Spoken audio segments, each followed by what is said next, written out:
Are rappers worth more dead than alive? And if so, is it really a coincidence?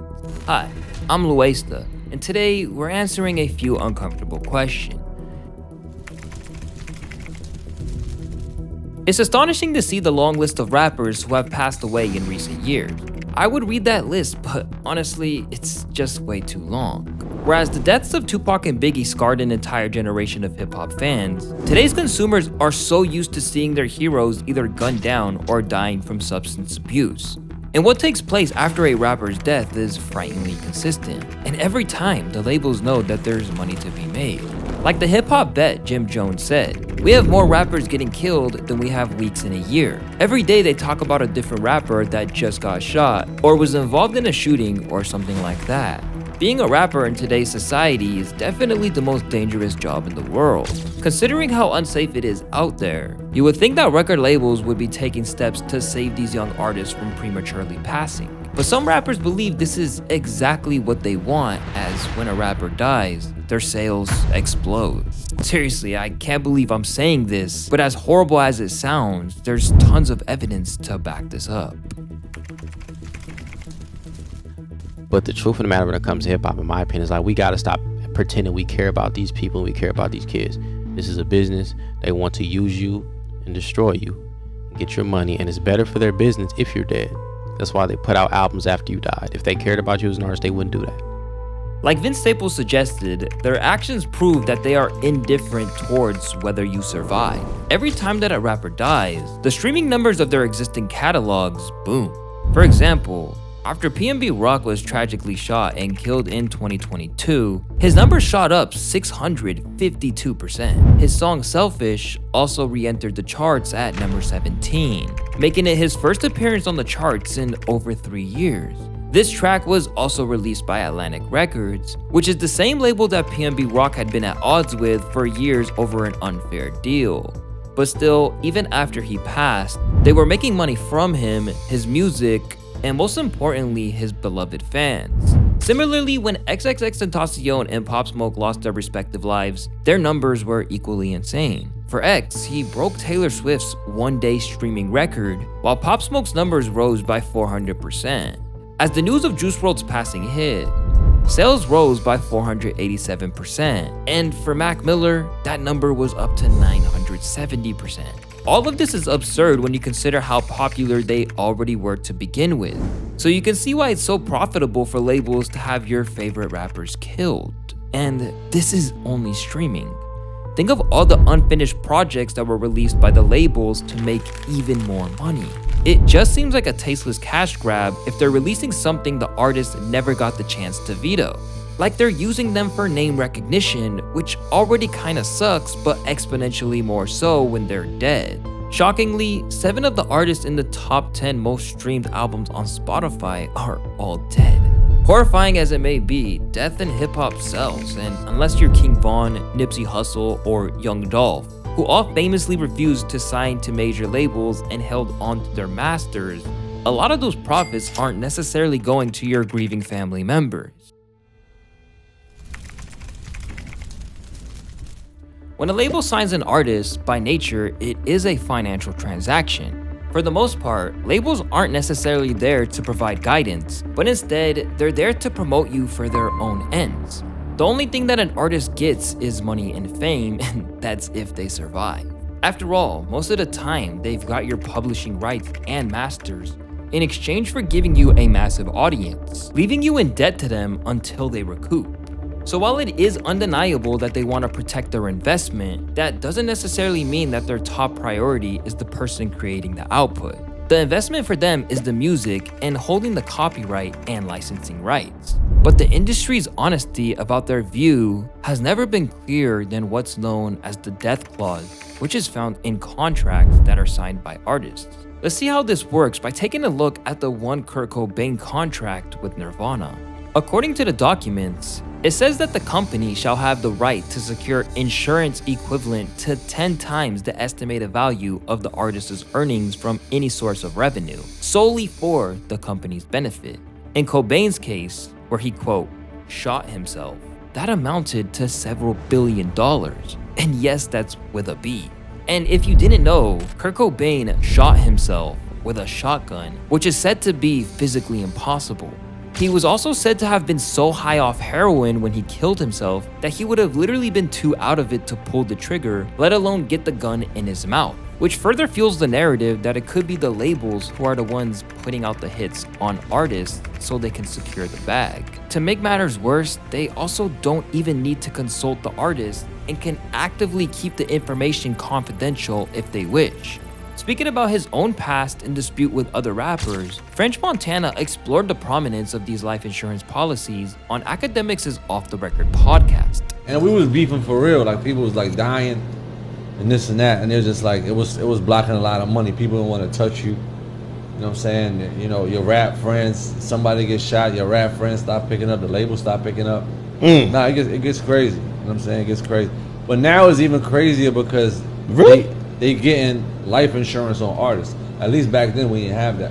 Is a label signing an artist in good faith if you're taking a life insurance out on him? No, you praying on his death. You praying on making millions on his death. Echoing what French said, Jadakiss is now calling out the negligence of the record industry's part in terms of keeping rappers safe. Record labels are being successful off nonsense. Somebody went out, did something stupid, recorded a song about it, and was able to get a lot of streams, and that became a thing with the whole drill. And they actually going out, getting active and doing stuff, and then going to the studio and make a song about what they just did. And that shit get nipped in the bud as soon as it got created. But nobody's going to these labels saying they wrong for this. We just blaming it on the kids, putting out life insurance on these young kids now. Wow. The label, because they're gambling on you to do some dumb shit so they can profit after you die. This is getting ridiculous. But it's clear that labels do not care about their artists' lives. And a good example of this is the way that Warner Bros. Treated Waka Flocka Flame after he nearly lost his life in 2010. In my most recent video discussing Waka Flocka Flame, I highlighted his harrowing experience in 2020 when he was shot and robbed.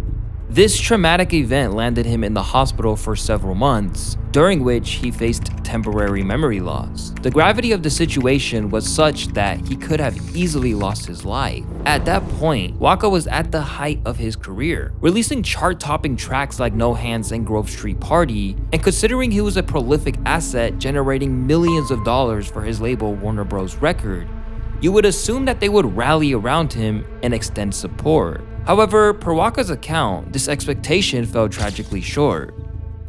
Nah, they don't think like that. No, when I got shot, my label ain't called me a guy named Ty Moskowitz. He ain't called me and say, yo, you okay? You know what I'm saying? That was Warner Brother. Guess what this man said? Yo, can you record?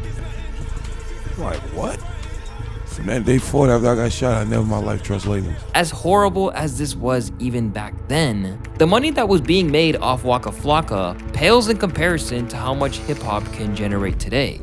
Over time, the profits have grown so much that there are even conspiracy theories that Empire Records is killing off their artists to cash out these insurance policies after artists on their rosters such as MO3, Young Dolph, King Von, PNB Rock, and XXXTentacion have all passed away. And while we're not gonna delve into that, what we do know is that with rappers getting younger and younger, there are definitely some issues that need to be resolved if labels and managers want to prove that they see rappers as anything more than cash cows.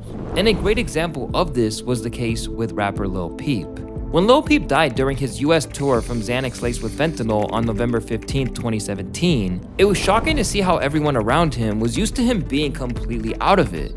During his IG stories at the time, Peep regularly popped pills on camera and no one looked to intervene. At the same time, Peep seemed to have been actively calling out for help and was struggling to deal with his anxiety. And in his final radio interview, he basically sounded like he was at a breaking point. If anything, things have gotten worse, probably. Because of the traveling and the touring and the pressure? Yeah, things just get worse. The anxiety just gets worse and worse and worse every day. Soon after, Peep would be dead at 21 years old. And once he passed, his mother, Lisa Womack, began to point out the inadequacies in terms of his management. First Access Entertainment treated him and eventually sued them for wrongful death. His label and media company, First Access, gave him pills frequently and encouraged him to do drugs to keep up the image. even though Peep wanted to slow down, knowing his use was affecting him negatively. Where the company's CEO Sarah Stennett previously told Rolling Stone that she had felt protective of him from day one, once the lawsuits began, she described their dealings as an arm's-length business arrangement. According to them, Lil Peep's contract with First Access was purely of a business nature and not the type of special relationship giving rise to an independent duty of care for one's safety and or well-being. In response, Lisa claimed that they undertook the task of controlling and managing Peep's personal life, even accusing them of propping him on state in a comatose state. According to Lisa, Peep, quote, expressed a desire not to perform, which was met with an instruction by his tour managers that he take an excessive amount of Xanax, so as to make himself sick, which would in turn trigger insurance coverage of cancellation. Basically, they wouldn't let him cancel the tour even if it meant saving his life unless they were going to get their fair share. Eventually, they settled out of court, but not before they made a massive profit from their share of Peep's streaming numbers and his posthumous albums. Peep had a rumored net worth of $300,000 at the time of his death. Since then, his estate is valued at over $7 million. Considering that Peep recorded at a prolific rate, they could have milked him for years to come if his mom didn't step in, and he's not the only one. Take Juicewrld for example. According to reports that emerged after his incredibly tragic death, the Chi-Town artist had recorded over 2,000 unreleased songs during his very short lifetime. At some point, his ex-girlfriend Ali Lottie believed that he gave so much to the label in terms of that he ultimately became disposable to them as a person, and according to her, she actually tried to stop him. I would literally sit on his lap every day and be like, don't go record. They don't need us. They don't need you anymore. You made so many songs that we're a liability being here. Ultimately, music is a cold and calculating industry. So if a rapper forfeits control over their catalog and exploiting it would be profitable, that's exactly what they'll do. So if record companies aren't going to help, what can be done to change things? Well, it seems like it may have to be on the rappers themselves to overhaul the culture, place legal statutes in place, and look over each other.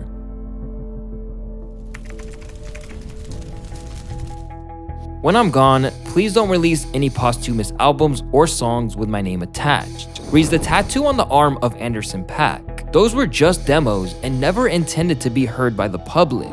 These days, more and more people are waking up to how a label will descend on a dead rapper's leftovers and feast on them till there's nothing left but scraps. As a result, some artists like Anderson .Paak and Tyler the Creator are taking steps to prevent this from happening to them. Some of these are so good, I can't just let it sit on a hard drive because I have in my will that if I die, they can't put no fucking post out. That's fucking gross. Like, fast like this and get like some random feature on it, some nigga I didn't fuck with. Like, no. But while this is all well and good, it doesn't overhaul the cause of the problem, and that is the premature deaths of rappers. Well, for one thing, there is some hopeful signs that the current generation are coming through the other side of the habits that were leading to addiction. After Peep died, a lot of people stopped partying every day. Says Morgan Baden, his former producer, under the name Wicca Phase Springs Eternal, the younger kids don't do stuff as much because they see all the shit that happened in the last few years. Similarly, other rappers who were shaken by the loss of Juicewrld swore off certain substances, including Trippie Redd. Since then, he's spoken out to raise awareness of how dangerous things like sipping lean can be. Don't do lean. Please don't do lean, bro. That shit is liquid heroin. I stopped. I had went to my manager's house and stopped kicking at his house. And I got sick as fuck, bro. That shit crazy, bro. Like, I wouldn't wish that upon nobody, bro. Hell no, you get addicted too quick to that shit. Fuck that shit. In terms of the likes of Lil Durk, he's now seeking to make changes in places like Chicago that have claimed the lives of FBG Duck, King Von, and countless others. Many rappers are becoming uncomfortable with projects that are released after someone has died. Granted, these can be done right. Think of Mac Miller's posthumous album Circle, for example. But when you look at a record like Pop Smoke's Faith, you can clearly see why people are beginning to sour on the concept. Even though he made history with the album when he became the first artist to posthumously debut his first 2 studio albums at #1 on the Billboard 200, His second project was reviled both by those close to him and the fans. Pop Smoke would have never wanted this album, wrote one fan on Twitter. I like this music, but this album wasn't it. Labels always overdo anything for money. With producer Rico Beats claiming that if Pop was alive, he wouldn't have approved 90% of the stuff they put out, Hip Hop DX placed it in their most disappointing albums of 2021 list, declaring that even though the smoke will never clear, it's time to let Pop Smoke's legacy rest. But while there is plenty that hip hop itself can do, that doesn't mean that record companies should be let off the hook either.